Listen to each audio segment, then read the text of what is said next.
Hello, everyone. Welcome back. I am Christine Dixon of The Ordinary Sacred, and I'm going to read to you another excerpt from Martha Sweezy's wonderful book, Internal Family Systems for Shame and Guilt.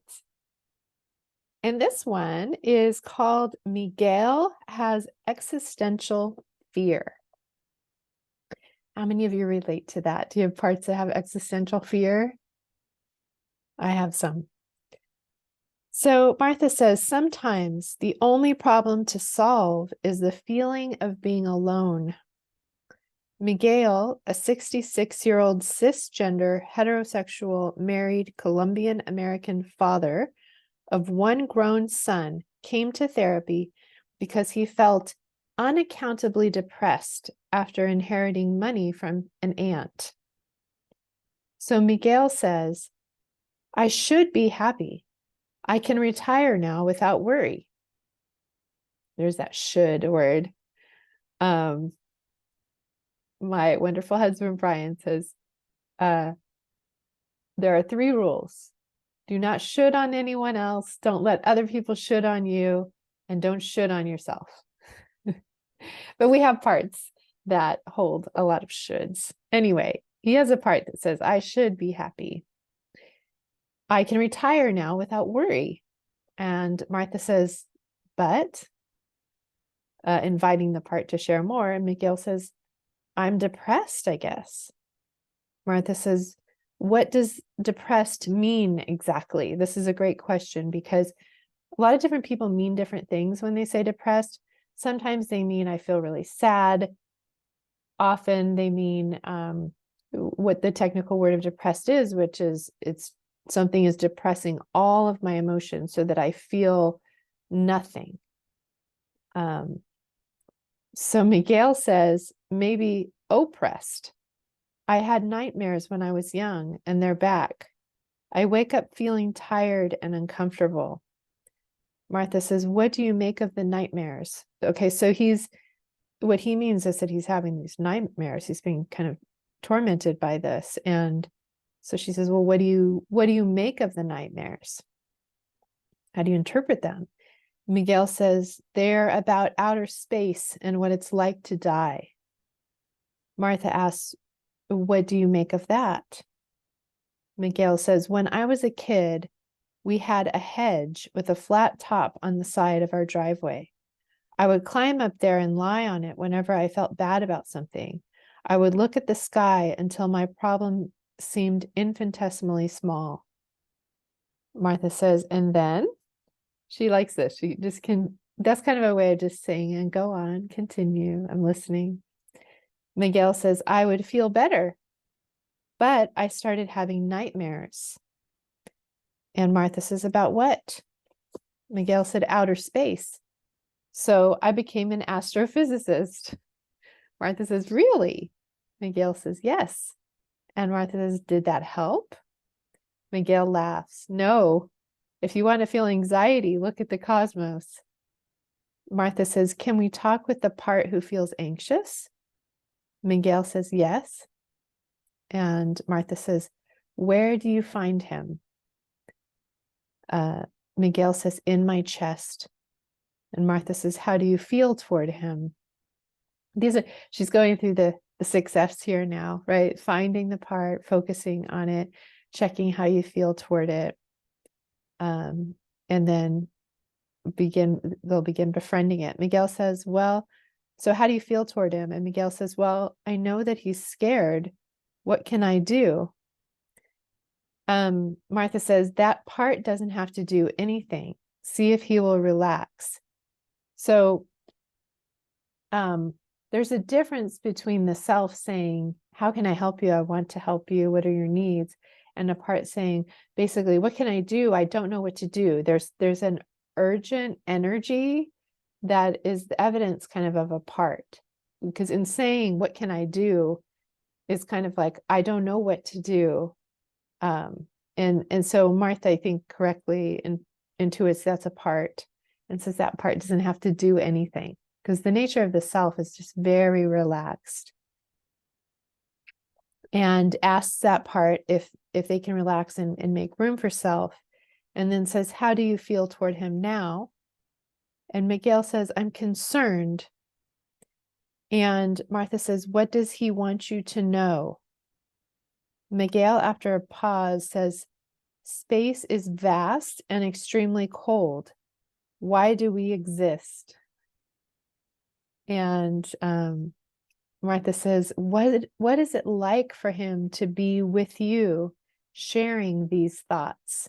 So they've tapped into this young part that has existential fear, right? These questions about what does it all mean? Why do we exist? What's the purpose of living? You know, just the vastness of the universe. And I love how Martha points Miguel back to just this being with. Like, what is it like now for him to not be alone in these fears and wonderings, you know, but to be with you? Miguel says he's glad that I'm paying attention to him. And Martha says, what does he need from you? Miguel says he needs me to understand. And Martha says, understand what? Miguel says that he's always been aware of things that other people don't notice. Yeah. And Martha says, and what does he need from you? Miguel says he likes just being with me. And Martha says, what needs to happen? Miguel says he just wants to stay with me. And Martha says, does anyone object? So this is fascinating because you would think, you know, a part that holds such a burden of existential fear, such a deep thing, that there are other parts that think I've got to come up with some elaborate plan, some kind of answer, some kind of big response. But what most of our parts want and desperately crave is just being listened to, understood, to know they're not alone, that we're with them. So just being with them in this loving way is really what so many of our parts need to be able to relax. And so then Martha asked, you know, does anyone object to this, to you being with him? And because other parts might block that from happening if they object. So that's a good question.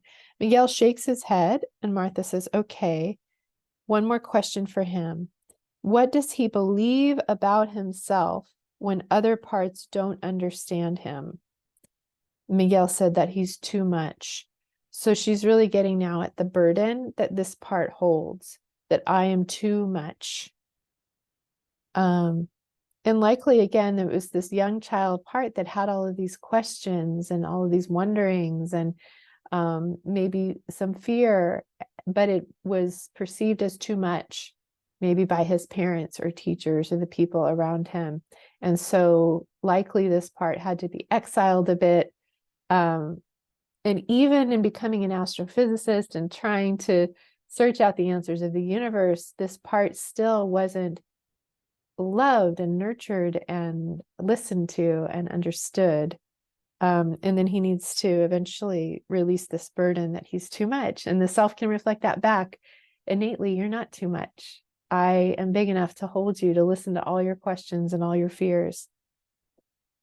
So the last note says, Miguel discovered that he could diminish emotional distress, the cause of which he does not name in this session, by focusing on the universe and making his feeling and the problem that caused it seem insignificant. Interesting. So this is kind of a strategy in many ways of a protective part, right? That's saying if I just focus on the vastness of the universe, I don't have, it's a way to escape, right? Any distress that I'm having.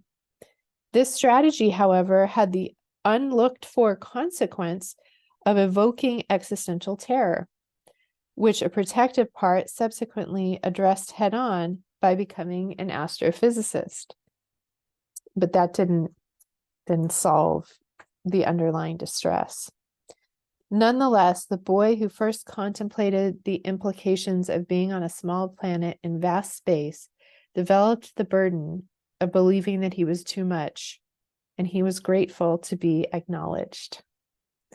Yeah, all any of our parts want is to be valued.